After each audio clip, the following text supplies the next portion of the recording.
हे students, बच्चों question answers हम लोग लिख रहे थे। फर्स्ट 2 आंसर्स मैंने आपको कल लिखवाए थे, जो वो उसका ऑथर का हाउस क्या था, क्यों बनाया था उसने, एंड सेकंड चीज़ जो मैंने लिखवाई थी फैमिली का रूटीन। ठीक है, आई होप आप लोगों ने इसे लिख लिया होगा। कुछ बहुत अच्छे बच्चों ने मुझे बहुत नीट हैंड राइटिंग में लिख के सेंड भी किया, मैंने उसे देखा भी, अपने रजिस्टर में मार्क भी किया जिसने जिसने मुझे सेंड किया है। तो जिसने नहीं किया है वो कर देना। नेक्स्ट है, नेक्स्ट आंसर सी और डी पार्ट आज हम देखेंगे। आपके लिए मैंने आंसर्स भी फ्रेम करके रखे हैं। चलिए समझते हैं क्वेश्चंस को एंड पढ़ते हैं।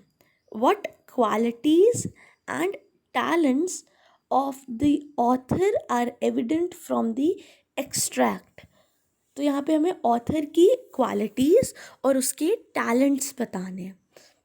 एक्सट्रैक्ट क्यों बोला जा रहा है? क्योंकि मैंने आपको बताया था कि ये जो चैप्टर है ये कंप्लीट चैप्टर नहीं है, ये एक हिस्सा है, एक बड़ी सी नॉवेल है, उसका ये एक हिस्सा है। ठीक है, तो कहीं भी पूरे टेक्स्ट से हम थोड़ा सा हिस्सा निकाल लेते हैं तो हम उसको क्या बोलते हैं? एक्सट्रैक्ट। जैसे आप लोग एक्सट्रैक्ट सॉल्व भी करते हो वैसे ही। ठीक है, तो चलिए यहाँ पे हमें क्या बताना है? ऑथर की क्वालिटीज़ एंड ऑथर के टैलेंट। ऑथर में क्या क्या टैलेंट है ये चीज़ें हमें बतानी है। अब अगर आप चैप्टर पढ़ें तो आपको ऑथर की बहुत सारी क्वालिटीज़ मिलेंगी, है ना। जैसे देखा जाए तो वो बहुत हार्ड वर्किंग था, बहुत मेहनत करता था, वुड प्लैंक्स ढूंढता था, है ना। अपना घर बनाने में भी हेल्प की उसने, लैडर बनवाई प्लैंक से। और क्या था, और जब भी उसे मौका मिलता था तो वो अपनी वाइफ़ की तारीफ़ करता था। क्या करता था? वाइफ़ की तारीफ़। जैसे वो उसे कहता था वो कितनी थॉटफुल है, कितनी रिसोर्सफुल है ना। और क्या कहता था कि उसके पास मैजिक बैग है, वो हमेशा सब कुछ लाना याद रखती है।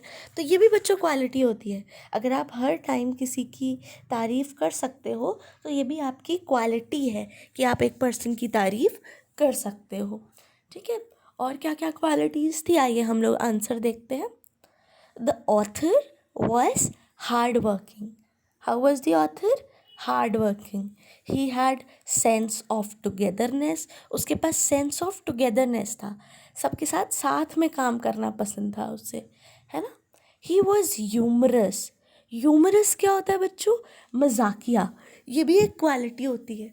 आपने देखा होगा कुछ लोग बिल्कुल सीरियस रहते हैं, उनसे बात करना भी लोग कम पसंद करते हैं। तो ह्यूमरस होना भी एक क्वालिटी है, मजाकिया होना भी एक क्वालिटी है।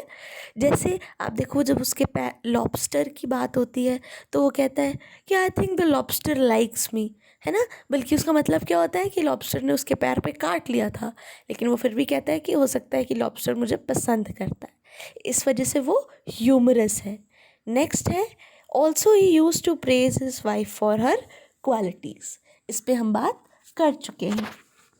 चलिए नेक्स्ट है, describe the house that was constructed by the family. अब ये जो फैमिली है इसने जो हाउस बनाया था, घर बनाया था, इसको हमें डिस्क्राइब करना है।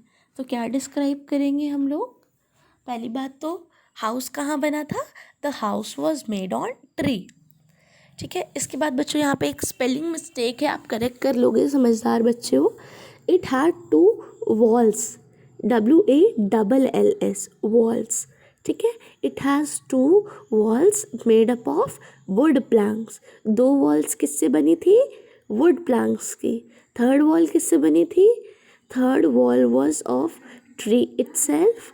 एंड फोर्थ क्या थी? ओपन थी। Fourth one was open for bridge.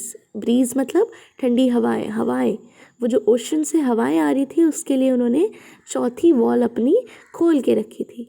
The sailing cloth over high branches form their roof. उनकी रूफ कैसे बनी थी? उन्होंने सेलिंग क्लॉथ, जो सेलिंग क्लॉथ होता है उसको ऊपर डाल दिया था। Again third wall was of the tree itself and the fourth one was open for breeze. ठीक है, ये answer number 3 and answer number 4 आपको करा दिया। इसमें एक मिस्टेक है, आप सही करोगे। वॉल्स की स्पेलिंग, बड़े बच्चों आपको आती होगी वॉल्स की स्पेलिंग।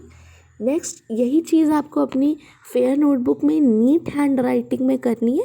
यही आपका आज का असाइनमेंट है। ओके बच्चों।